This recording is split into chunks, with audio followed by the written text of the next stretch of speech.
Ok, þannig Krista, þetta bara svaka hörku, þetta bara hörku leikurinn í lokin. Hvað það sem að svona, færir ykkur sigurinn? Ég held að ég verði bara að segja vörnin. Við vorum ekki alveg að ná stoppunum sem við vildum í fyrri hálfleik en við þurftum að stíga upp í seinni hálfleik til þess að ná sigurinnum. En í byrjun, það voru örugglega mjög margir sem áttu vona bara öruggum sigri ykkar. Þið komið sem bara favorites inn í hennar leik, en hvað?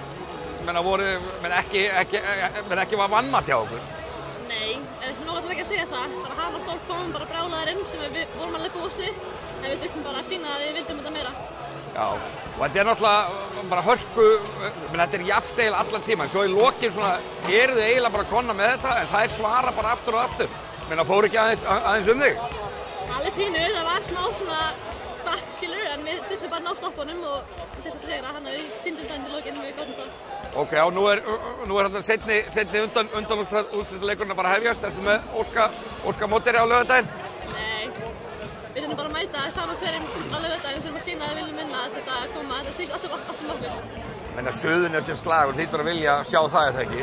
Það alveg gaman líka, sko. Til lukku með þetta. Takk fyrir.